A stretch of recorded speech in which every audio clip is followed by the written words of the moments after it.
Buenos días, hermanos. El Señor les bendiga a todos. Ayer estaban las flores en las mesas. Ah, pues están muy bonitas las flores, ¿verdad? Después los maridos arranquen una y se la regalan a su esposa. ¿Sí o no? Claro. Ayer me regalaron a mí un ramo de flores. No sé si era algo profético, estaban preparándome para la sepultura.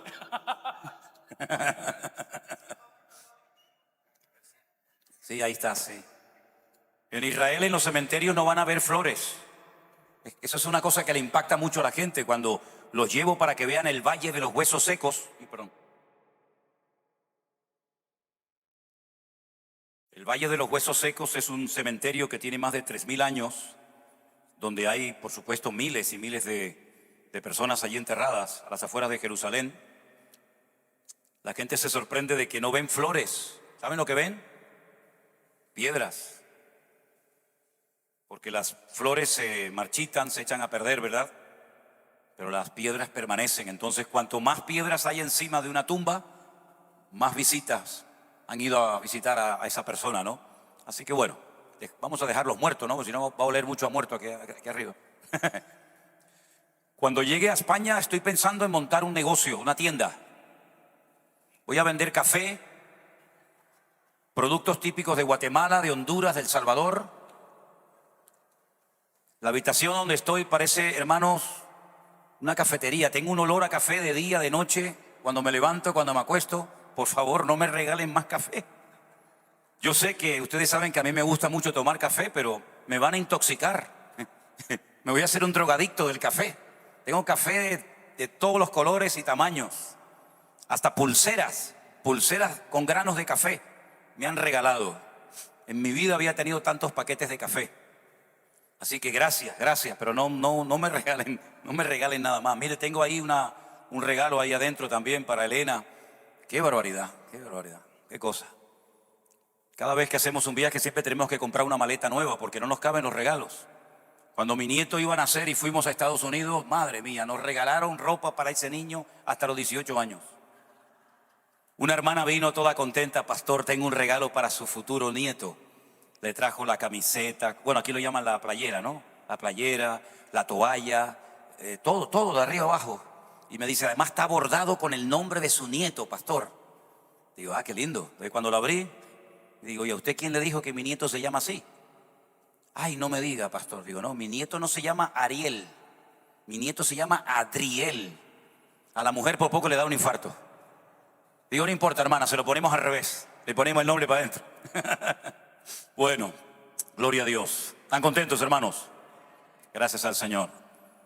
Señor, yo creo que ha sido bueno con nosotros, nos bendice, nos habla, nos ministra. Y saben, una de las cosas que a mí me gusta mucho de este tipo de encuentros, de reuniones, es cómo se conocen los hermanos que no se conocían. A veces ha ocurrido, muchas veces ha ocurrido, no sé si aquí ya ha pasado, que hermanos de la misma ciudad que no se conocían, resulta que se conocen en un encuentro como este. Usted también vive en mi ciudad y en mi calle, ¿verdad? Y qué bueno que hermanos que han venido de El Salvador, de Costa Rica, de Honduras, ¿verdad? Y de otros países, resulta que no se conocían en su país y se llegan a conocer aquí, en Guatemala, ¿no? Y eso también es muy bonito, es una bendición de parte del cielo, de parte del Señor. Hoy vamos a tener también, me decía Jeremías, un tiempo para que ustedes hagan sus preguntas, porque es un tiempo para mí también muy importante en el que usted, digamos que aclare sus dudas, sus interrogantes, porque dice la palabra de Dios que cuando una persona oye la palabra y no la entiende, el enemigo viene y le arrebata la semilla. Entonces yo no quiero que nadie se vaya con dudas diciendo, ay, qué lástima, yo tenía que haber preguntado esto porque he leído la Biblia aquí o allá y no la entiendo. Así que aprovechen también hoy el tiempo de preguntas que vamos a tener y bueno, intentaremos con la ayuda del Señor dar respuestas, ¿verdad?, a sus preguntas. Hoy les quiero llevar, y les confieso que esto era de lo que yo quería ayer hablar por la tarde, pero no solo que me pasó cuando subí por esa escalera, Dios me cambió el mensaje completamente.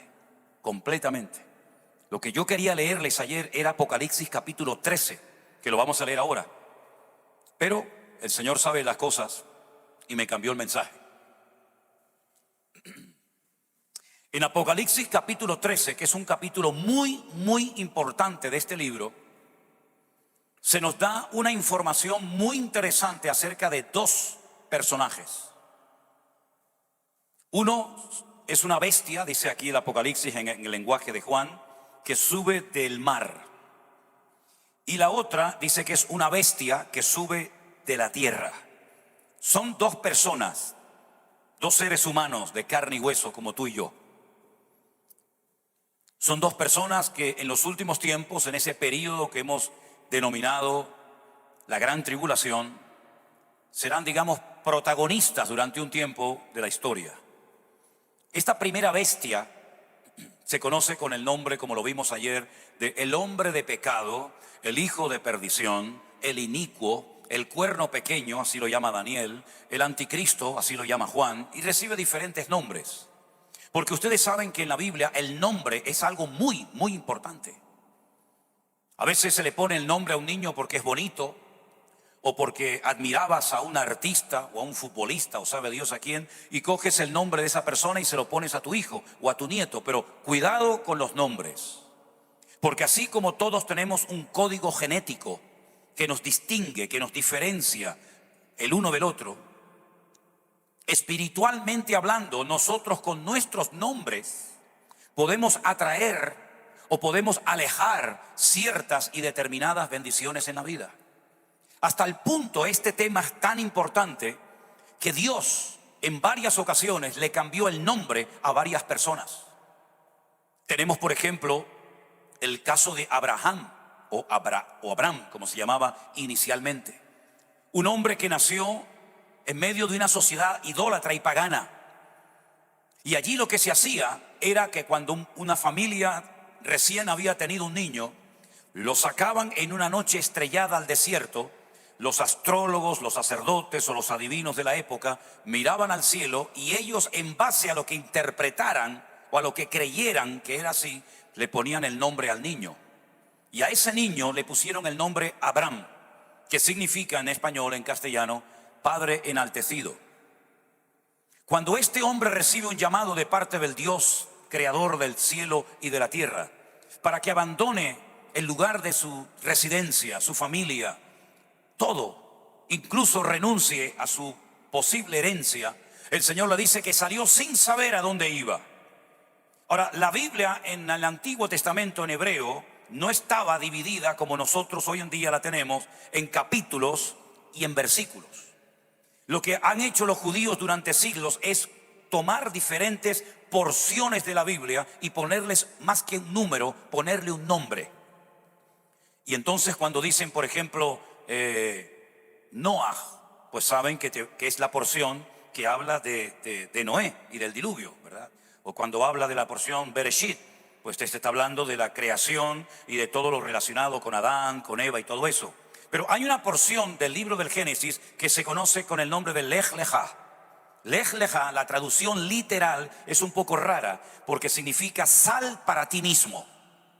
La porción donde aparece el llamado de Abraham para salir de Ur de los Caldeos en dirección a la tierra de Canaán se conoce como la porción de Lej Lejá. Porque lo que está haciendo el Señor es hacerle un favor a Abraham.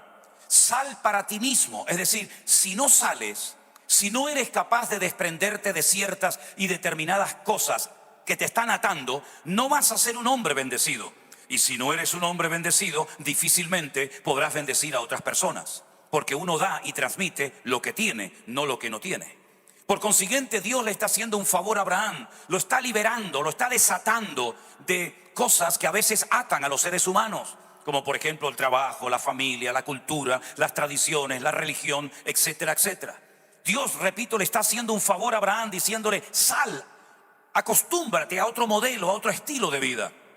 Y la Biblia dice que Abraham respondió a ese llamado de Dios sin saber a dónde iba.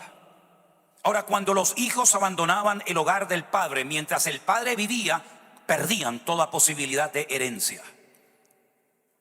Ahora pueden entender ustedes por qué aquel muchacho, cuando el Señor Jesús le dice, ven y sígueme, le dijo al Señor, Señor, deja que primero entierre a mi padre. Porque si yo salgo mientras mi padre está vivo para seguirte a ti, voy a perder la herencia. Entonces deja que primeramente resuelva mis aspectos económicos y después yo te sigo.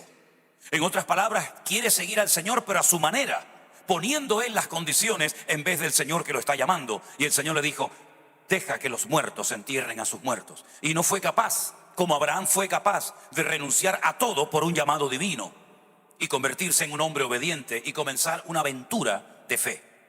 Ahora bien, este hombre llamado Abraham, si ustedes pudieran ver las letras de su nombre, van a observar algo muy significativo. Y es que el nombre propio de Dios, porque Dios tiene un nombre propio, ¿sí? A Dios se le puede llamar amoroso, bondadoso, misericordioso, Dios de paz, Dios de vida, Dios de abundancia, todo lo que ustedes quieran. Pero Dios tiene un nombre. Y el nombre de Dios son 4 letras que son 4 consonantes. Y es imposible para nosotros, por el idioma en el que nos movemos, mencionar una palabra que tiene 4 consonantes, porque nosotros necesitamos la unión de consonantes y vocales para poder producir sílabas, y las sílabas palabras, y las palabras pensamientos, y los pensamientos, etcétera, etcétera. Pero el nombre de Dios es un nombre impronunciable porque no tiene vocales. Las letras del nombre de Dios son Yod, Hei, Vav, Hei. Entonces, cuando los traductores de las Sagradas Escrituras se encontraban con este nombre, se encontraban con un pequeño dilema.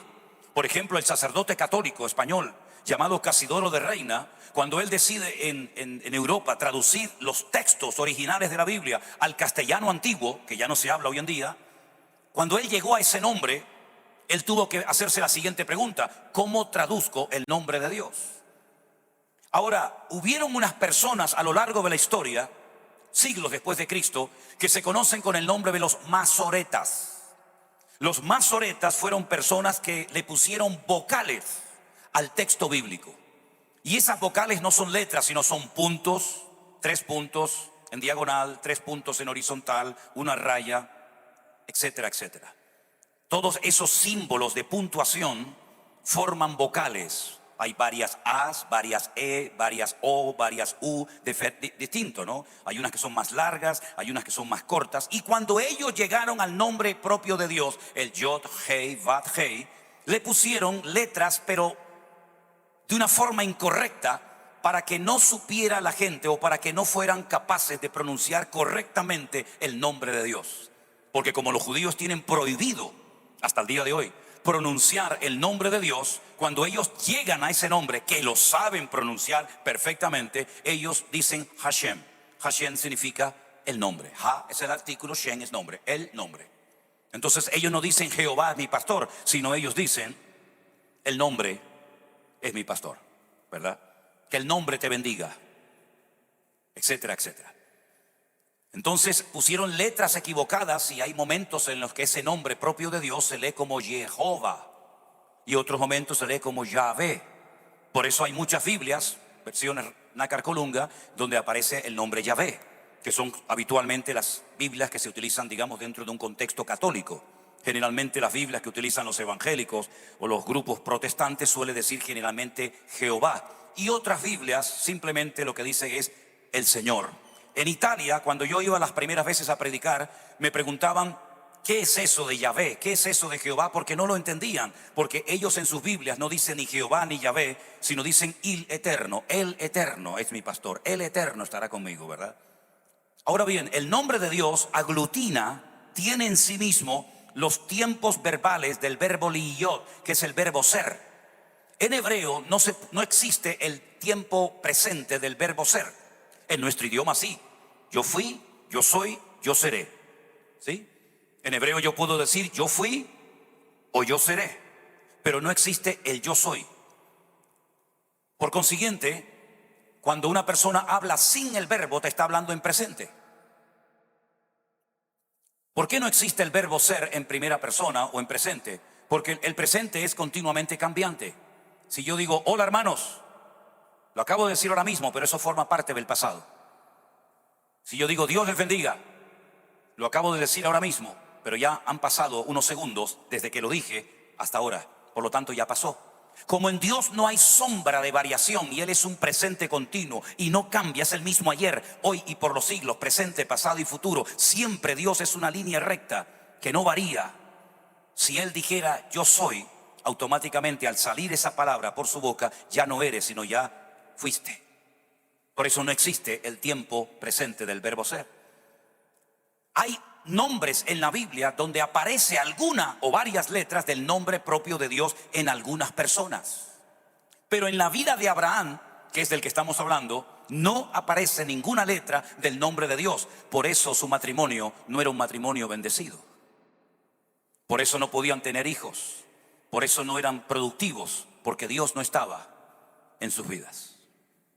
Lo que Dios hace, le dice a Abraham: a partir de ahora, como yo quiero que seas un hombre de bendición a todas las naciones de la tierra, yo te voy a poner una letra de mi nombre en tu nombre.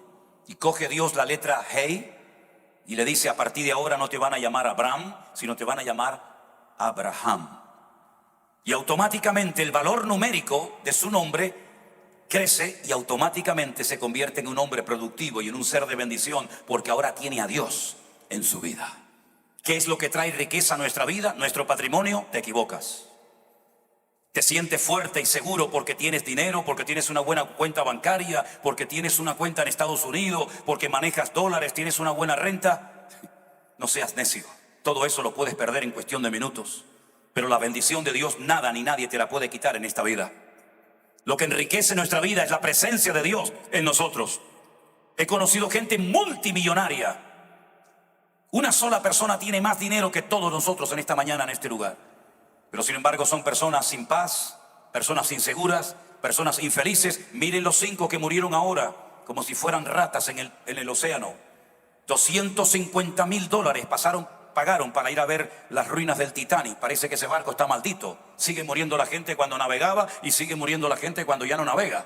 Han pasado más de 100 años. Y esos hombres, con todo su dinero, con toda su fortuna, $10 millones se gastó. No sé quién va a pagar la factura para encontrarlos. Resulta de que esas personas con todo su dinero murieron en el fondo del mar, aplastados por la presión de las aguas. Entonces lo que ocurre es que a veces Dios tiene que cambiarle el nombre a ciertas personas en la Biblia para cambiarles la vida por dentro y por fuera. Para Abraham, su esposa era su princesa. ¿Cómo se dice en hebreo? Mi princesa, Sarai. Sarai, Sar, Sará, Sarín, Sarot, princesa, príncipe, princesa, princesas, príncipes. Él llamaba a su mujer mi princesa, Sarai. Y el Señor le dice: no es tu princesa, es Sara. Sara significa princesa.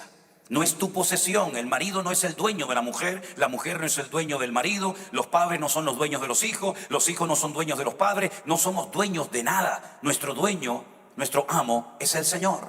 Así que no trates a tu mujer como si fuera una propiedad de las tantas que tienes. Tu mujer no es tu princesa para ti solo, sino es la princesa, el siervo, el instrumento que Dios va a utilizar para bendecir a todas las naciones de la tierra. El nieto de este hombre se llamó Jacob. La palabra, el nombre Jacob, la primera letra es como un gancho. Es la letra Yod, para recordar que cuando él estaba en el vientre de su madre, al querer salir el primero y no poder salir el primero, le agarró por el calcañar a su hermano, así lo enganchó y lo quería meter. Entonces, para que recordara toda su vida que él enganchó con su mano a su hermano gemelo Esaú, sus padres le pusieron Jacob, Jacob, el que quiere suplantar, el que quiere estar siempre en primer lugar, ¿verdad? Pero cuando tiene un encuentro personal con el Señor, Dios le cambia la vida por dentro y por fuera. Y una de las cosas que hace es que le cambia el nombre. Y le dijo: a partir de hoy nunca más te conocerán las personas, ni en tu familia, ni en ninguna parte, como Jacob, sino como Israel. Y ese nombre es un nombre inventado de Dios. Y cada letra de ese nombre, cada letra de Israel, es un estudio bíblico que nos llevaría semanas darlo. Son diferentes palabras que se han unido. Ahí tienes todos los patriarcas y todas las matriarcas metidas en esas letras. Las últimas 2 letras, Aleph, Lamed, es El, que significa Dios. Las primeras, Yashar, significa recto. Camina recto delante de Dios. Yashar, El, Israel, camina recto. Has caminado torcido. Pero a partir de ahora que yo he cambiado tu vida, tienes que comenzar recto para la honra y para la gloria del Señor. Hay un antes, hay un después en tu vida. Así le fue cambiando el Señor el nombre a muchas personas. Incluso el mismo Señor Jesucristo le cambió el nombre a algunas personas. Pero lo curioso es que en el Nuevo Testamento Juan nos da una revelación tremenda y nos dice el valor numérico de este primer personaje del que vamos a leer en breves instantes, del famoso anticristo. No nos dice el nombre, pero nos dice el valor numérico de su nombre. Yo expliqué el otro día que el idioma griego y el idioma hebreo es un idioma alfanumérico. Es decir, cada letra tiene un valor numérico. Es como si nosotros dijéramos en nuestro idioma, en nuestro alfabeto, la A representa al 1, la B al 2, la C al 3, la D al 4 y así sucesivamente. Entonces podríamos leer la Biblia por lo que dice, o podríamos leer la Biblia por el valor numérico. Hay gente en Israel, conozco gente en Israel, que cuando leen la Biblia no pronuncian la palabra, sino te suman y te dicen 445, 324, 322, y te saben el valor numérico de cada palabra, de cada versículo y de cada capítulo. Son matemáticos geniales, tremendos. Las letras son números, los números son letras. Juan lo que dice es que el valor numérico de este personaje siniestro político que ha de afectar a toda la economía mundial, a todas las naciones de la tierra las afectará de una manera u otra, el valor numérico de este personaje es 666, es decir, 666. Así que si en algún momento tienen ustedes la duda de que esa persona que ha salido a la palestra, a la escena mundial, con una influencia tremenda, con un poder tremendo, etcétera, etcétera, si tienen en algún momento la duda de que ese puede ser el personaje del cual habla la Biblia, es muy fácil. Escriban su nombre, sáquenle el valor numérico y automáticamente van a saber si es o no es el personaje del cual habla la Biblia. Ahora, lógicamente, muchos nombres coinciden con ese número. Por ejemplo, Hitler sale 666, pero sabemos que ya este señor fue una parte de la historia y no tiene nada que ver con el presente, aunque hizo un daño tremendo, no solamente al pueblo de Israel, sino también a otras etnias, ¿verdad? Y a otras personas. En Apocalipsis capítulo 13 dice que Juan tiene una visión donde él ve lo siguiente: me paré sobre la arena del mar y vi subir del mar una bestia. Es el lenguaje que él utiliza, pero es un hombre, una persona. Esta persona o esta bestia tenía 7 cabezas y 10 cuernos. Ahora, algunos dicen, no entiendo nada. Bueno, le voy a dar una clave para que a partir de ahora usted disfrute leyendo las páginas del Apocalipsis. Cada vez que vea cabezas son imperios y cada vez que lea cuernos son naciones. Así que podríamos leer el texto de la siguiente manera: vi subir del mar, de la arena del mar, una bestia compuesta por 7 imperios y 10 naciones. ¿Se da cuenta cómo cambia el texto? Es lo mismo. Dice que tenía en sus cuernos diademas, adornos, sobre sus cabezas un nombre blasfemo. Y la bestia que vi era semejante a un leopardo, sus pies eran como de oso y su boca como boca de león. Y el dragón le dio poder, su trono y grande autoridad. Y yo entiendo que hay muchos creyentes hoy en día que cuando leen cosas como estas se asustan y dicen, yo no entiendo nada, me vuelvo otra vez a leer Mateo, Marcos, Lucas, Juan, porque esto de los cuernos, la cabeza, los dragones, no me entero de nada. Pero estamos aquí para aprender de la palabra de Dios, amén, hermanos. Así que no se asusten, porque al contrario, cuando ustedes entiendan y tengan las herramientas correctas para poder interpretar la Biblia será para ti un deleite diario y no vas a poder dejar de leerla y estudiarla, porque por fin vas a poder entender ese libro tan profundo y tan raro que a tanta gente le sorprende, que es el libro del Apocalipsis. Ayer me preguntaron varias hermanas cuando se me acercaban para que les firmara los libros, ¿qué es eso de hermenéutica? Porque hay por ahí, o había un libro que se vende que se llama hermenéutica. La hermenéutica es la ciencia de la correcta interpretación de los textos bíblicos.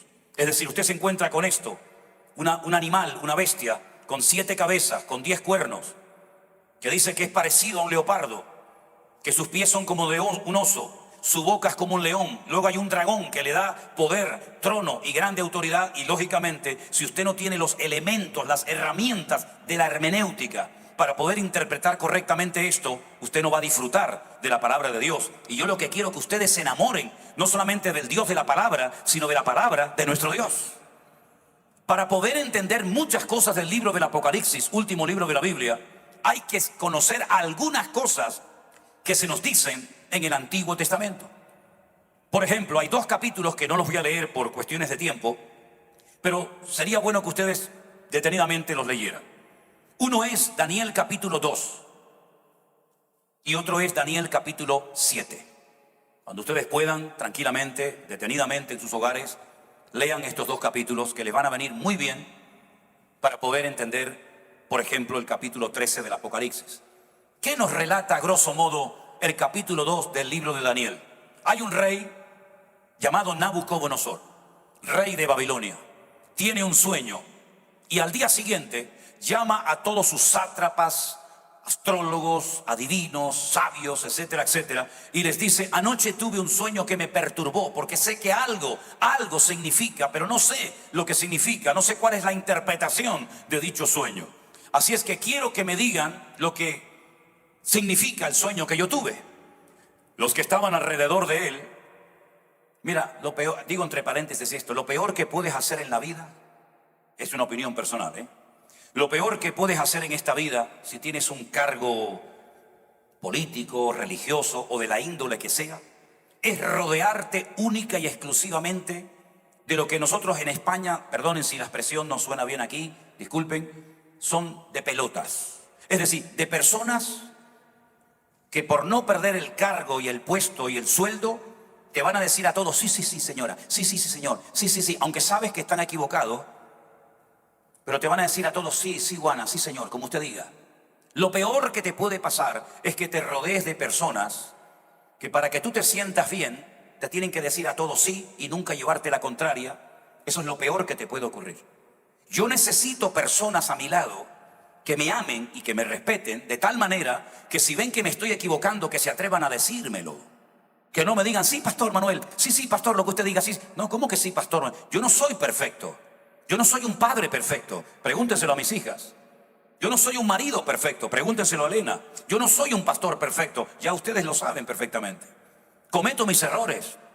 Tengo mis debilidades, tengo mis luchas, tengo mi carácter, tengo todo lo que tiene cualquier otro ser humano. Si yo me rodeo única y exclusivamente de creyentes, de colaboradores, de ayudantes, llámelos como quiera, que a todos me van a decir que sí, aunque saben que me estoy equivocando, me pueden llevar a la ruina y a la destrucción. Así que le pido que a los que me aman, si ven que en algún momento me estoy torciendo, si ven que en algún momento predico tonterías y me salgo de la palabra de Dios, por favor dígamelo, porque es el mayor favor que me pueden hacer.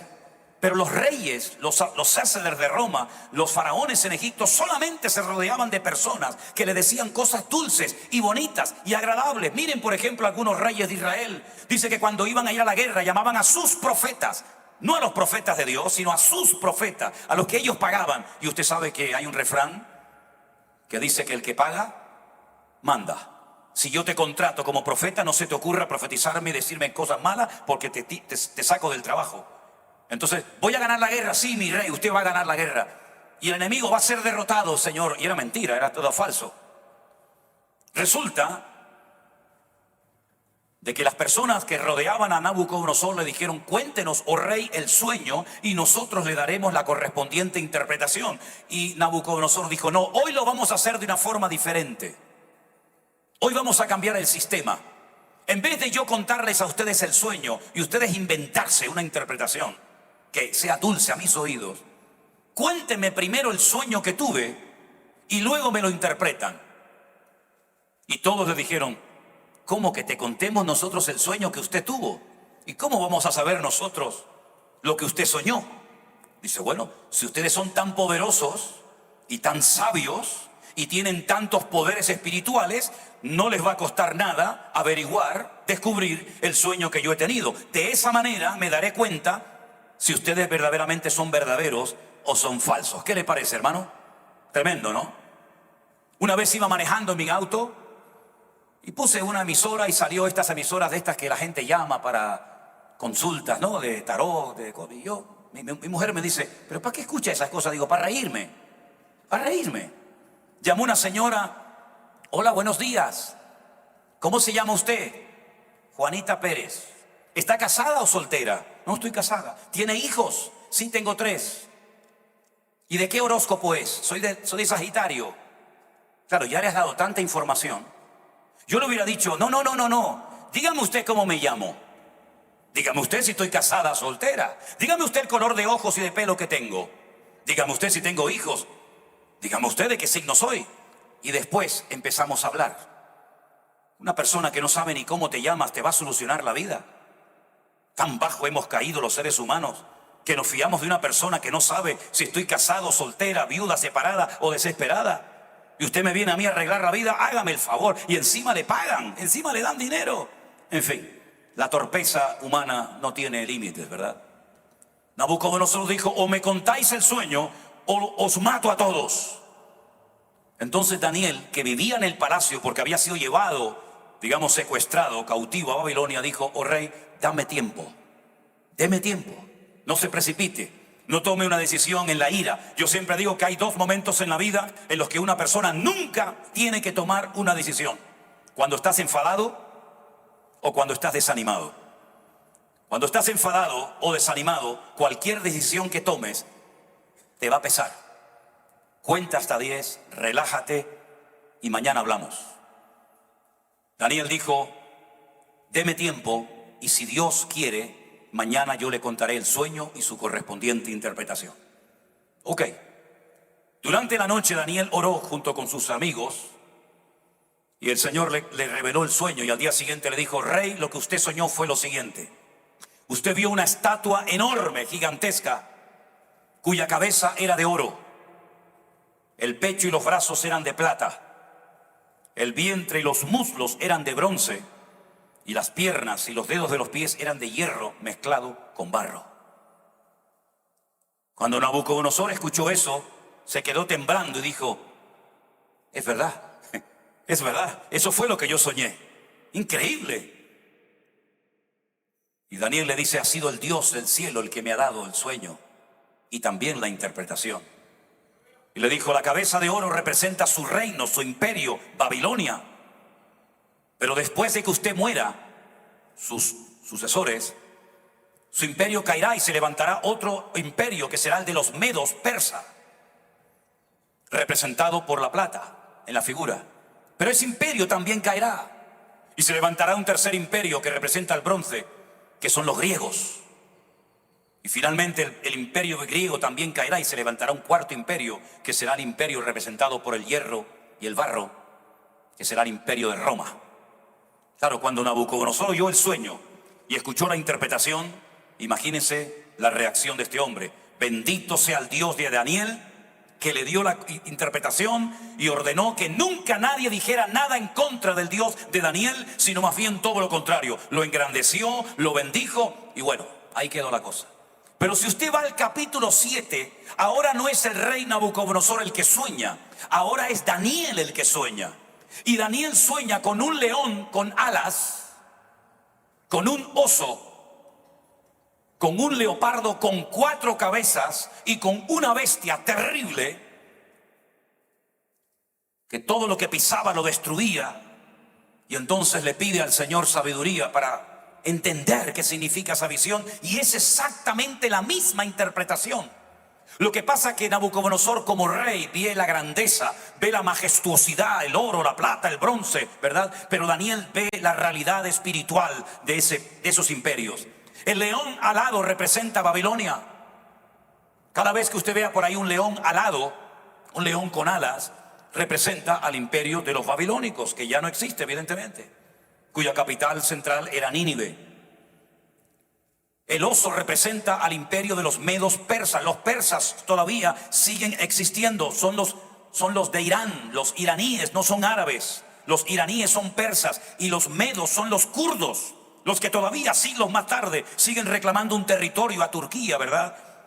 Se quedaron sin tierra. Ese imperio estaba formado por los medos y por los persas, pero ese imperio también cayó y se levantó un tercer imperio que era el de Alejandro Magno, representado con un leopardo con 4 cabezas, que ahora le diré por qué. Y finalmente el cuarto es el imperio romano, un imperio que casi duró 1000 años, cuya capital estaba en Roma, aunque después de un tiempo se dividió entre Oriente y Occidente, ¿verdad? Una parte era la capital Roma y la otra parte, la capital, era Constantinopla. Ahora, qué interesante notar que cuando hemos leído en esta mañana este capítulo 13 de Apocalipsis, dice que el anticristo, este personaje político, dice que se parece a un leopardo. ¿Quién era el leopardo o quiénes eran el que representaba al leopardo? Los griegos. ¿Por qué vio Daniel un leopardo con 4 cabezas? Porque Alejandro Magno era homosexual, no tuvo descendencia. Cuando él murió a la edad de 33 años, su imperio enorme se dividió en 4, en los 4 generales más importantes de su ejército: Casandro, Ptolomeo, Seleuco y Lisimaco. Eran los 4 generales que se repartieron todo el vasto territorio, todo el vasto imperio de Alejandro Magno. Por eso vio 4 cabezas, ¿verdad? Y por eso dice la Biblia que el anticristo se parece a un leopardo. Ahora, ¿cómo eran los griegos? No sé cuántos de ustedes han estudiado filosofía, pero la cuna de las filosofías, sin lugar a dudas, es Grecia. Los filósofos más importantes de la historia, Séneca, Platón, Aristóteles, etcétera, etcétera, todos eran de origen griego, ¿verdad? El anticristo tendrá un don de palabra tan grande que atontará a la gente con sus palabras. Los griegos no solamente eran personas cultas. Yo diferencio entre una persona culta, sabia e inteligente. Son 3 cosas diferentes. Usted puede ser muy inteligente, pero puede ser muy torpe y poco sabio, espiritualmente hablando. Y usted puede ser muy sabio y poco inteligente. No tiene nada que ver a veces una cosa con otra. Pero el anticristo será una persona con una elocuencia, con un carisma, con un poder de captación impresionante, sin precedentes. Será como un imán. La forma de ser de este hombre es como un imán.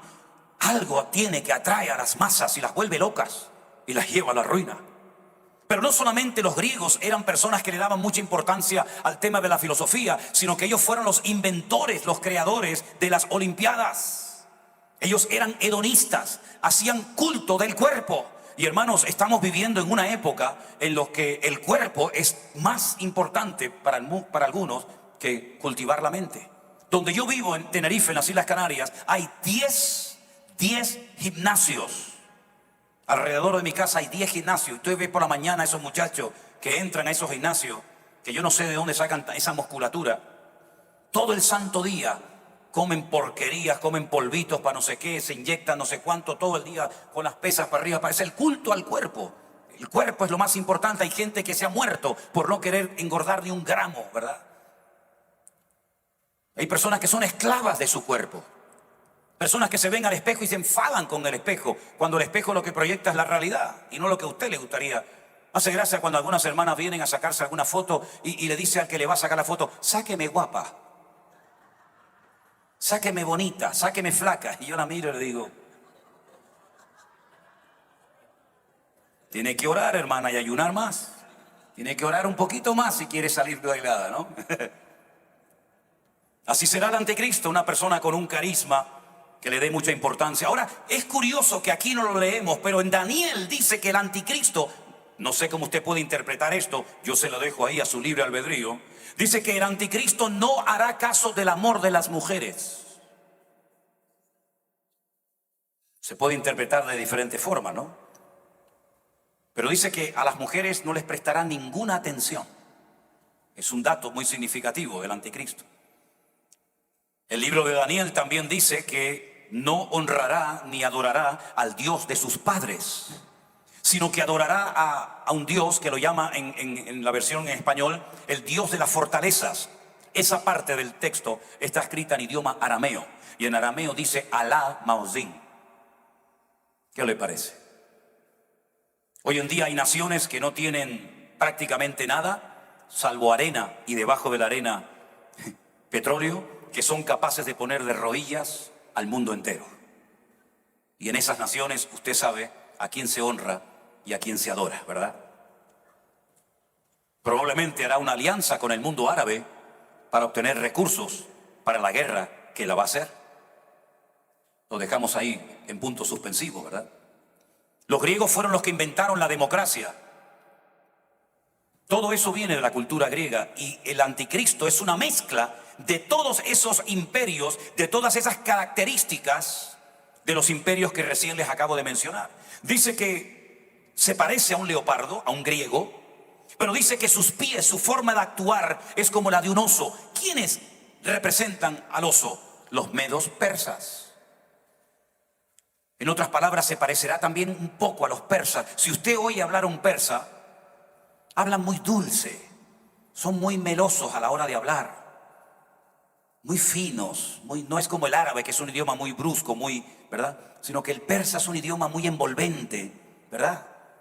Y dice que este hombre se parecerá un poco también a los persas, a esa cultura, a esa forma de ser, a esa forma de actuar, también un poco falsa, de estos que te abren la puerta y después cuando te tienen dentro te meten la puñalada por la espalda, ¿sí? No se olviden ustedes que estas culturas inventaron la espada en forma de media luna. La espada de toda la vida fue una espada, ¿verdad?, en línea recta, para pelear cuerpo a cuerpo. Pero ellos no. Ellos tienen la espada en media luna para cortarte el cuello por la espalda. Porque así eran los enemigos de esas culturas, los que atacaban por la espalda. En el libro este que está por ahí, que se llama Demonología, hago un estudio sobre Amalek, que era el enemigo que siempre te atacaba por atrás. No viene de frente, no lo ves venir, sino que cuando te das cuenta ya lo tienes dentro y te ataca a la retaguardia, al débil, al que está enfermo, al anciano, al que no puede ir al mismo ritmo. También se parecerá a esa cultura este hombre. Pero dice además que su boca es como la de un león. Aparenta una cosa, pero cuando habla, ustedes saben que Jesús dijo, de la abundancia del corazón habla la boca. En otras palabras, es importante aprender a escuchar. Y este hombre cuando habla es como un auténtico león. Un hombre peligroso, un hombre agresivo, pero tiene la facultad que yo no tengo de ser muy meloso, muy cariñoso, muy dulce, muy simpático. Pero no te fíes porque te está envolviendo como la araña. ¿Saben que hay una araña que se llama la viuda negra? ¿La conocen? Hay algunas viudas negras de 2 patas también, ¿eh? La viuda negra hace una telaraña que es una maravilla. Tú la ves y es una obra de arte.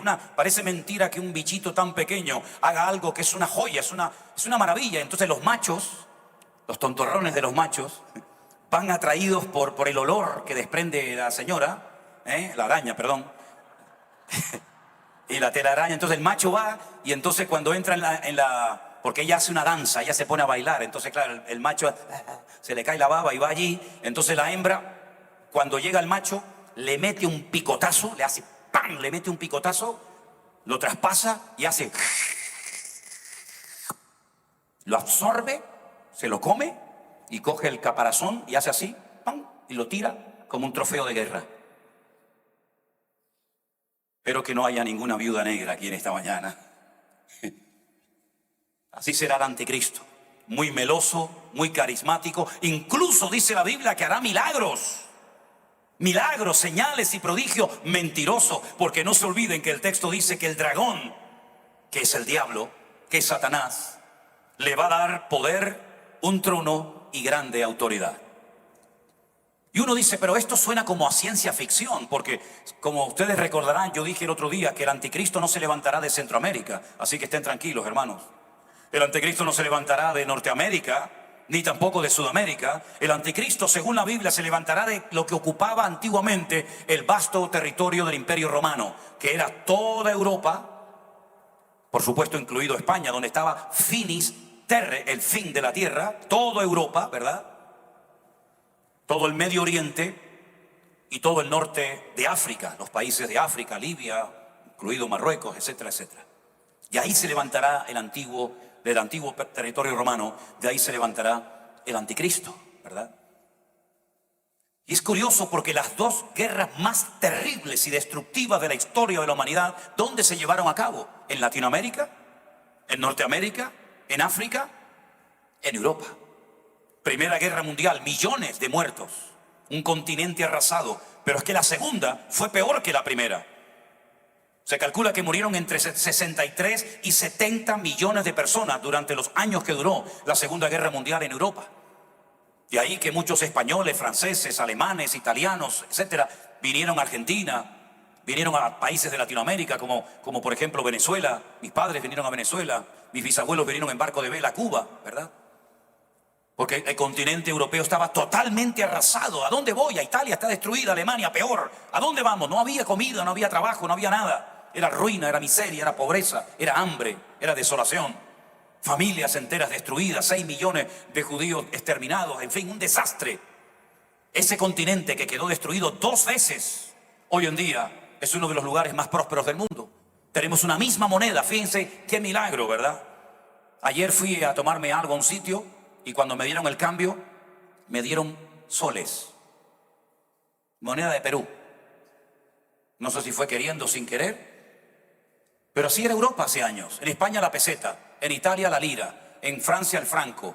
Y cada uno tenía su moneda. Eso ya no existe en Europa. Todos tenemos la misma moneda. Ya no hay fronteras. Usted no tiene que ir a un control de policía, a un control de frontera, presentar el pasaporte, que si me dan la visa, que si no me dan la visa, que si puedo entrar, que si no puedo entrar. No hay fronteras en Europa. Usted coge el carro en Portugal y se va por toda Europa y nadie le va a parar. No hay frontera. No hay fronteras para los camiones, para los carros, nada. Es como todo un continente. Tenemos una bandera azul con todas las estrellitas de los países de la Comunidad Económica Europea. Una moneda. Tenemos un ejército. Tenemos un parlamento que tiene la sede en Bélgica, en Bruselas, y de ahí salen las leyes para todos los países de Europa. No pueden hacer los países de Europa lo que les da la gana, tienen que ser aprobados todos en el Parlamento Europeo. Así que tenemos tantas cosas en común, tenemos un ejército, una policía, una moneda, una bandera y algún día hasta una misma religión, dice la Biblia. Porque el segundo personaje del cual no he hablado hasta ahora aparece a partir del versículo 11 y ese personaje es lo que se llama en la Biblia el falso predicador. O el falso profeta, si lo prefiere. Y miren qué curioso lo que nos dice. Después vi a otra bestia que subía de la tierra. Tenía 2 cuernos semejantes a los de un cordero, pero cuando hablaba, hablaba como un dragón. Hermanos, ¿saben qué? Las apariencias engañan. ¿Sabían eso, verdad? Aparenta un cordero. ¿Habrá un animal más tierno y más dulce que un cordero? Mi hija Miriam me dice, papá, ¿y cómo eres tú capaz de comer esos corderitos? ¿No te da pena? Digo, no, hija, no me da ninguna. Lo que me da pena es no comérmelo. Eso es lo que me da pena. O tristeza, ¿no? Dice que esta bestia, este segundo personaje, es como un cordero. El cordero es el único animal que cuando lo vas a matar te pone el cuello, ¿es así? Sí. Vaya usted a matar un cerdo. En España, cuando llega el tiempo de la matanza en esos pueblos por ahí perdidos y tienen que ir al corral, a la cucha o como lo llamen, y el cerdo yo creo que lo sabe. El cerdo se huele que lo van a matar. Intente sacar al cerdo de la cuadra para ponerlo encima de una mesa y clavarle un cuchillo y matarlo. Hermano, tienen que ir 20 personas detrás del bicho ese. Grita como un loco, se oye en todo el pueblo el grito del pueblo. No quiere morir. El cordero, por eso dice la Biblia en Isaías capítulo 53, que el Señor Jesucristo fue llevado al matadero como un cordero que no abrió su boca. Como cordero fue llevado al matadero y no abrió su boca delante de sus trasquiladores, ¿verdad? El cordero hace así, pone el cuello, lo degollas y rácata, te lo comes que está riquísimo. Perdonen, yo no soy vegetariano, soy carnívoro, ¿eh? Perdonen, los vegetarianos o los veganos, no saben ustedes lo que se pierden. Ahora, déjenme que les diga algo. Parece un cordero, pero cuando abre la boca es un dragón. Ejerce toda la autoridad delante de la primera bestia, en presencia de ella, y hace que la tierra y los moradores de la tierra adoren a la primera bestia, cuya herida mortal fue sanada. Parece que recibirá una especie de atentado del cual saldrá vivo. También hace grandes señales, de manera que hace descender fuego del cielo a la tierra delante de los hombres. Engaña a los moradores de la tierra con las señales que se le ha permitido hacer en presencia de la bestia, mandando a los moradores de la tierra que le hagan imagen a la bestia que tiene la herida de la espada y vivió. Se le permitió infundir aliento a la imagen de la bestia para que la imagen hablase e hiciese matar a todo el que no la adorase. Y hacía que a todos, pequeños, grandes, ricos, pobres, libres y esclavos, se les pusiese una marca en la mano derecha o en la frente, y que ninguno pudiese comprar ni vender, sino el que tuviese la marca o el nombre de la bestia o el número de su nombre. Aquí hay sabiduría.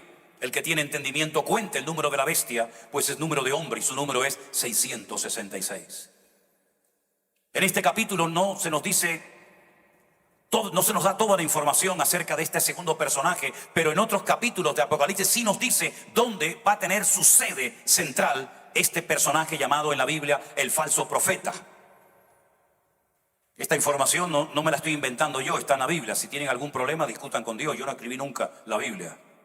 La Biblia dice que este falso predicador, este falso exponente, vivirá en la ciudad que dominaba en aquel momento sobre todos los reinos de la tierra. Ese es el dato que da. Ahora, si usted es un poco inteligente, sabe que hace 2000 años, cuando este libro se escribió, antes del año 100 aproximadamente, de la era cristiana, la única ciudad que dominaba sobre todos los reinos de la tierra, ¿cuál era? Era Roma. La palabra amor al revés es Roma. Dominaba Roma sobre todos los continentes, tanto el africano como Oriente, Occidente y como toda Europa. Y es curioso notar, yo estuve hace poco tiempo en Roma, que dentro de Roma hay otra ciudad, hay otro país independiente. También usan el euro, pero tienen su propio euro, tienen su propia policía, tienen sus propias normas. Y esa pequeña ciudad o estado es el famoso Estado del Vaticano. Y qué curioso que 2000 años atrás, Juan proféticamente dijo que el falso profeta viviría en Roma. Y no solamente dijo que viviría en Roma, sino que describió cómo se vestirían en el futuro los representantes de ese sistema religioso. Dice que se vestirían de púrpura. Los cardenales se visten de color púrpura, saben ustedes. Los musulmanes no usan el color púrpura, ni los protestantes, ni los mormones, ni los testigos de Jehová, ni los hindúes. La púrpura es el color que caracteriza a las élites, a la casta más elevada de la Iglesia Católica, que son los cardenales, que son como una especie de ministros de un estado religioso. Dice que se adornarían de piedras preciosas, de oro, y dice que esa institución religiosa llegaría un momento en la historia en la que se embriagaría con la sangre de los santos. Y uno dice, pero ¿cómo podía saber Juan que 2000 años después de escribirse este sagrado y tremendo libro, en Roma iba a haber un estado representando a una institución tremendamente poderosa, que los representantes de dicha religión se vestirían con ese color, que tendrían un poder económico tremendo, hasta sus propios bancos, por cierto, y que además en un momento puntual de la historia se embriagarían de sangre de personas inocentes. Bueno, yo creo que todos ustedes han oído hablar del invento famoso de la Santa Inquisición, que aunque los españoles fueron los que más tiempo duraron con eso, se extendió no solamente a España, sino a Francia, incluso a Perú. En Perú, y creo que está en Colombia y en México, se hicieron autos de fe. Durante casi 300 años, la corona española, los reyes españoles, Felipe II, etcétera, etcétera, con el clero se fusionaron, se unieron para hacer una especie de limpieza, porque había un movimiento tremendamente poderoso que estaba enriqueciendo la cultura. Las personas estaban saliendo de la ignorancia, de las tinieblas, ¿verdad? A través de la traducción de la Biblia, cuando llegaba al pueblo, las misas se hacían en latín, el pueblo no entendía nada. Los curas eran los únicos que podían tener acceso a las escrituras, el pueblo lo tenía prohibido bajo pena de muerte, ¿verdad? Y cuando Martín Lutero, otro cura alemán, comenzó a traducir la Biblia al idioma vernáculo del pueblo, la gente comenzó a darse cuenta de que habían sido engañados, manipulados, etcétera, etcétera, y se produjo un despertamiento tremendo en Europa. Entonces un cura español, junto con otros, también decidió traducir la Biblia, que es esta que tenemos nosotros hoy en día. Salieron de la ciudad de Sevilla y los que se quedaron, todos murieron en la hoguera. En España murieron miles y miles, no solamente de judíos, sino también de lo que se llamaba en aquel tiempo los protestantes, porque eran los que protestaban en contra de las injusticias, en contra del abuso de poder, etcétera, etcétera. Bueno, ¿cómo podía saber Juan que esa institución cuya sede está en Roma se iba a embriagar durante 300 largos años con la sangre de judíos, con la sangre de gitanos, con la sangre de homosexuales, con la sangre de protestantes? ¿Cómo podía saberlo? No lo sabía, pero Dios, que lo sabe todo, se lo reveló para que cuando leyéramos la Biblia supieran si no estamos leyendo un libro que es la palabra de Dios, un libro perfecto, y un libro que es el periódico y las noticias de mañana, y un libro que se anticipa en el espacio y en el tiempo, para que no vivamos nunca más en ignorancia ni en tinieblas, sino que podamos estar tranquilos sabiendo que nuestro Dios es el que pone y quita y el que controla la historia. Por eso el creyente tiene que tener esa paz. El creyente tiene que tener paz. Dice la Biblia que los hijos de Dios son pacificadores. ¿Y quién es un pacificador? Un hijo de Dios. ¿Por qué? Porque está conectado con la paz, y la paz no la produce un gobierno. La paz no la produce un documento que firmamos. La paz la produce el único que la puede dar, que es nuestro Dios, que se llama el Príncipe de la Paz. A Él sea toda la gloria y la honra en esta mañana. Gloria a Dios. Ahora, cuando usted termina de leer lo que llamamos, no me gusta esa expresión, la uso porque sé que ustedes me van a entender bien, pero y ahora les voy a decir por qué no me gusta. Cuando leemos y terminamos de leer el Antiguo Testamento, qué feo eso, ¿no? Antiguo Testamento. ¿Qué es un testamento? Un testamento es un documento oficial que una persona hace que sabe que se va a morir. Por eso hace testamento y le dice a Pepito el carro, a Juanita las vacas, a Antoñito las haciendas, ¿no? Y hace testamento para distribuir, según su criterio, todo su patrimonio. Pero Dios no se va a morir, por lo tanto Él no hizo un testamento y luego se arrepintió y hizo otro nuevo, ¿no? Ay, hice uno, pero ahora hago otro. Es un pacto. Dios hizo un pacto con un pueblo, con una nación, y después hizo un nuevo pacto, ¿verdad? Una ampliación del pacto, que es lo que llamamos el Nuevo Testamento o el Nuevo Pacto, como se conoce en su idioma original, ¿verdad? Y es interesante notar que cuando terminamos de leer el Antiguo Testamento vemos la historia de los babilónicos, hemos leído la historia de los medos persas, pero no encontramos la historia del Tercer Imperio, el imperio de los griegos, no la encontramos. Y es que entre el último libro del Antiguo Testamento al primero del Nuevo Testamento hay 400 años de silencio. Y cuando uno empieza a leer el Nuevo Testamento, te encuentras que están allí los romanos, las legiones romanas, los centuriones, Poncio Pilato, el César de Roma. Y dice, ¿qué pasó con el Tercer Imperio? La Biblia no da datos sobre ese Tercer Imperio, pero hay algo que yo creo que sería bueno que ustedes, mi opinión personal, hicieran. En el Concilio de Trento, siglo XVI, la Iglesia Católica, los dirigentes de la Iglesia Católica de ese momento decidieron añadirle a la Biblia 7 libros más. No es que nosotros le hemos quitado libros a la Biblia, no, es al revés, Fue la Iglesia Católica, repito, en el Concilio de Trento, siglo XVI, que decidió meterle 7 libros más a la Biblia. Los judíos nunca habían hecho eso.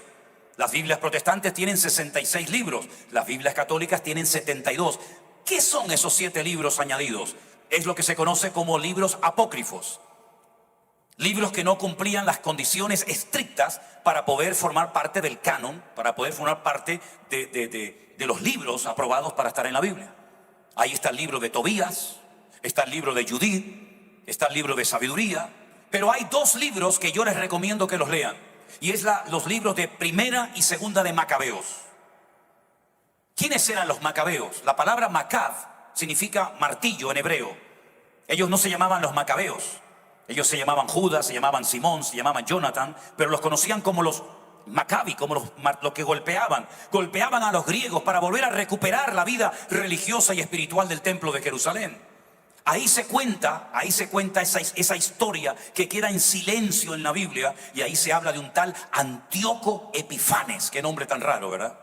Antíoco Epifanes fue el que heredó la parte que le correspondía del imperio griego que cubría Palestina, lo que se llamaba Palestina, Siria y todo eso. Y este fue el hombre que un día puso un ídolo pagano en el templo de Jerusalén y cogió un cerdo, un animal inmundo, derrama su sangre y la pone sobre el altar en la casa de Dios y profana el lugar santísimo del templo. Un acto de una vergüenza, un sacrilegio terrible. Y el Señor Jesucristo en Mateo capítulo 24 dice: cuando veáis la abominación desoladora. ¿Qué es eso? La profanación del templo, la profanación del lugar santísimo de Jerusalén, del templo de Jerusalén. Cuando veáis ese acto, y se va a retransmitir por televisión, se va a retransmitir por las redes sociales, cuando veáis nuevamente, como ya ocurrió en el tiempo de los macabeos, de los griegos, la profanación del lugar santísimo, sabed que el tiempo está cerca y que Cristo viene pronto. Ahora, hay una pregunta que es de sentido común y es obvia. Si el templo de Jerusalén tiene que volver a ser profanado, lógicamente para ser profanado un templo tiene que estar primeramente construido. En este momento, en el lugar donde se tiene que construir el templo, no hay templo. Yo llevo 21 años viajando todos los años, 3, 4, 5 y más veces a Israel, y el templo aún no ha sido construido. Los que van a venir conmigo, hay hermanas aquí que me han dicho que van a viajar conmigo ahora, cuando marchemos ¿cuándo nos vamos? En noviembre, diciembre. Van a ver que encima del monte Moriah no hay templo. Hay una mezquita musulmana llamada la mezquita de Al-Aqsa. Los musulmanes dicen que la mezquita de Al-Aqsa, un dato que les doy, ¿no? Dicen que la mezquita de Al-Aqsa era donde Adán y Eva iban a orar.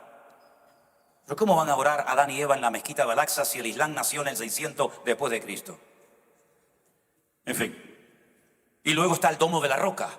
Una roca enorme, una cúpula enorme de oro donde debajo está la piedra donde Abraham subió a sacrificar a Isaac. No hay templo. Pero si dice la Biblia que el templo va a ser profanado, otra vez el templo va a ser reconstruido. Ariel Sharon, el presidente de Israel que ya murió, aquel que dio toda la franja de Gaza a la autoridad palestina y otras zonas, subió un día con la intención de poner la primera piedra en el templo de Jerusalén y se produjo la primera intifada, una guerra terrible donde muchas personas perdieron la vida. ¿Cómo se va a reconstruir ese tercer templo? Nadie lo sabe exactamente. Es tan difícil, políticamente hablando, para Dios no hay ningún problema, que algunos judíos, algunos rabinos dicen que cuando venga el Mesías del cielo, el templo descenderá del cielo. Tienen más fe para creer en eso que para creer que el Señor Jesucristo ya vino hace 2000 años. Pero sea como sea, y voy concluyendo, todas estas cosas que hemos leído durante años y años en la Biblia, que muchos hermanos nuestros murieron diciendo imposible que esto se dé. Miren, hermanos, ¿cuántos miles de creyentes murieron y nunca vieron la restauración del Estado de Israel, del moderno Estado de Israel? Fue en mayo de 1948, en un día, cuando surge de las cenizas un pueblo que por más de 2000 años no había podido vivir en aquel país. Ya eso es un hecho, ya ocurrió. Durante 2000 años los judíos no podían entrar a Jerusalén, no podían ir al Cótel, al Muro de los Lamentos, estaba prohibido. Había una valla, era de Jordania, de aquí para allá Jordania, de aquí para acá está dividido entre árabes y judíos. En junio de 1967, en una semana, Israel triplicó el terreno que las Naciones Unidas le habían dado y recuperó la ciudad de Jerusalén. Un milagro, algo increíble, en 6 días. Y porque los pararon, porque si no los llegan a parar, si no le llegan a decir paren, bueno, imagínense ustedes lo que hubieran hecho. Hubieran abarcado la península del Sinaí, que la ocuparon, después la devolvieron, Libia, Siria, Jordania, etcétera, etcétera. Jordania le dijo a los que vivían allí que no eran palestinos. El pueblo palestino nunca ha existido, eso es mentira. Allí vivían jordanos. De hecho, la bandera que tenían era la bandera de Jordania.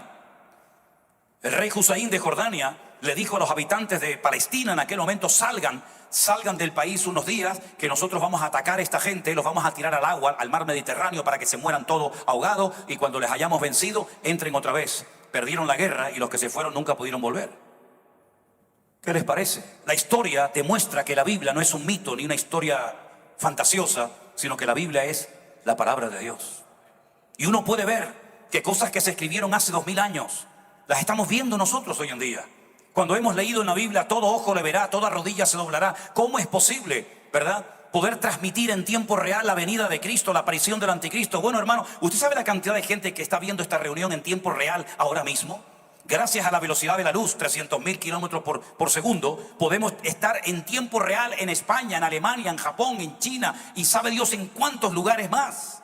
Y todo eso es una evidencia de que los tiempos se acortan y que podemos utilizar las redes sociales y la comunicación y la tecnología para llevar luz y enseñanza. No es mi intención convencer a nadie de nada. No he venido aquí para convencerle a usted de nada, ni que Dios existe, ni que la Biblia es la palabra de Dios. Yo no tengo esa intención, créame, pero sí quiero que por lo menos piense y reflexione que es imposible humanamente hablando que lo que la Biblia profetizó en contra de toda probabilidad de cumplimiento lo hayamos visto cumplido, y eso es una evidencia de mucho peso para llegar a la conclusión de que algo tiene que tener este libro y algo tiene que tener este Dios que se anticipa en el tiempo diciéndonos lo que va a ocurrir. El Señor Jesucristo dice: ¿qué es lo que será? Dios dice en su palabra: ¿qué es lo que sucederá en el futuro? Y el mismo texto bíblico responde diciendo: lo mismo que fue. Para conocer lo que va a pasar en el futuro, hay que conocer las actuaciones y las formas como Dios operó en el Antiguo Testamento, en la historia. Porque conociendo al Dios de la historia, podremos saber lo que Dios está a punto de hacer delante de todos y cada uno de nosotros. Hoy en día hay cosas que para muchos eran un auténtico milagro. Termino diciendo esto: cuando yo fui la primera vez a Israel, yo me encontraba en medio del mar de Genesaret. Israel es uno de los pocos, creo, países del mundo que tiene 4 mares. 2 externos, mar Mediterráneo, mar Rojo al sur, y 2 internos, mar de Genesaret al norte, mar Salado, Yam Hamelach al sur, mar Muerto. Yo me encontraba navegando en el mar de Galilea, y mientras navegaba, una persona de allí me dijo: mi padre vino a este lugar y navegó en este mismo barco donde tú estás ahora mismo navegando. Y él dijo: esto es un sueño que seguramente durará muy poco tiempo. Su padre murió en un campo de concentración, toda su familia fue gaseada en los campos de exterminio nazi en la Segunda Guerra Mundial. Pero el volver aquí, después de 2000 años de diáspora, después de 2000 años de huir por aquí, de ser echados por allá, de no nos quieren aquí, no nos quieren allá, nos expulsan, Es un milagro que hayamos podido volver a la tierra. Pero es que aunque el hombre se oponga a los planes de Dios, da igual quién sea, da igual cómo se llame, da igual de la tendencia o de la línea que represente, el hombre no puede frenar ni destruir los planes y los propósitos eternos de Dios. Dios nunca ha perdido ninguna batalla. Dios ha ganado siempre todo, y aunque parece que el hombre en un momento determinado se sale con la suya y se ríe y se mofa de Dios, el que tiene siempre la última palabra es nuestro Dios. Voltaire, el famoso ateo francés, él dijo: cuando yo muera, no creo que pasarán 50 años y no habrá ni una Biblia en el mundo. Ese libro viejo y caducado, le pronostico que en 50 años no existirá ni una Biblia en el mundo. Hoy en día la casa de Voltaire pertenece a la Sociedad Bíblica, donde se producen todos los días miles y miles y miles de Biblias en diferentes idiomas. Queridos hermanos, hay cosas que el hombre todavía no llega a una explicación, pero sin embargo la Biblia se anticipa. ¿Cómo iba a poder saber Juan, un pescador de Galilea de hace 2000 años, que llegará un momento en la historia en la que a millones y a millones de seres humanos se les iba a poner una especie, dice la Biblia, de marca? Realmente es un microchip para controlarlo. ¿Se imaginan ustedes que mañana llegaran los bancos, la economía de las naciones, y dijeran: se acabó el dinero? Así, de esa manera evitamos el dinero negro, las transacciones oscuras, el dinero por debajo de la mesa. Se acabó. Vamos a cambiar el sistema económico de las naciones. Vamos a hacer lo siguiente. Ya no hace falta que usted lleve dinero encima, ni tarjetas de crédito, las pueden perder, se las pueden robar. Vamos a crear un sistema revolucionario. Le vamos a poner a usted en su mano, y aquí también, por aquí, por la frente, vamos a poner una cosita que ni la va a notar, ni se nota ni nada, ni huele, ni pesa, ni molesta. Se lo ponemos ahí, y cada vez que usted vaya a poner gasolina a una estación de servicio, usted lo que tiene que hacer es poner la mano, tlácata, y automáticamente el banco ya le descuenta de su cuenta bancaria lo que ha puesto. Cuando usted vaya al supermercado o cuando usted vaya a viajar al extranjero, no tiene que llevar acreditación de ninguna índole. Usted lleva todos sus datos bancarios, ¿cómo es? La identificación, el carnet de manejar, de conducir, su cosa de la sangre. Todo lo tiene ahí en un microchip. Es que eso ya es real.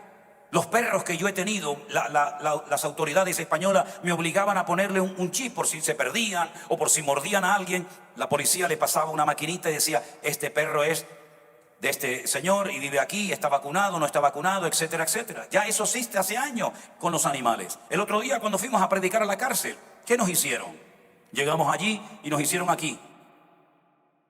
Y yo digo: no se ve nada, póngalo más fuerte por si acaso después no salgo, ¿no? Si no, no se preocupe que lo vamos a ver. Y al salir, que nos pasaron una maquinita, una luz ahí ultravioleta, ¿verdad? Y salía la señal. Bueno, pues eso que te ponen por fuera, algún día te lo van a poner por dentro. Pero no se preocupen, yo dije ayer que eso no va a ser para los creyentes, sino en la segunda parte de la gran tribulación. Es decir, la tecnología ya está colaborando con la Biblia sin darse cuenta. Cuando dice la Biblia: llegará el evangelio hasta el último rincón de la tierra. Cuando estábamos en Canarias en el año 2020 predicando la palabra, sillas vacías, como muchos de ustedes saben, ¿quién nos iba a decir a nosotros que nos estaban escuchando y viendo en tiempo real en Guatemala, en Japón, en Afganistán, en las Islas Caimán, en Alaska, en todos los continentes de la tierra? ¿Quién nos lo iba a decir? Jamás Pablo pensó que eso existiría. Jamás los apóstoles pensaban que el evangelio llegaría en tiempo real a millones de personas. Eso es un hecho, ya es un hecho, ya estamos viviendo en esta época. Por lo tanto, mis queridos hermanos y amigos, la Biblia es la palabra de Dios. La historia lo confirma, la arqueología lo corrobora, y nosotros sabemos que es porque esa palabra ha cambiado nuestro lamento en baile, y nosotros servimos al Rey de Reyes y Señor de los Señores. Que Dios les bendiga, mis queridos hermanos, en esta mañana. Bendiciones. Dios les bendiga. Pónganse de pie, por favor, y saluda al que está a su lado y dígale: la Biblia es la palabra de Dios. Aleluya. Amén. Amén. ¿Cantamos una alabanza todos juntos? ¿Sí? ¿Vale? Claro que sí. Gracias, Señor. Seguramente habrán surgido preguntas. Aprovechen después para hacerlas en el tiempo de preguntas y respuestas. Sí, hermanos, no se queden con dudas en su corazón.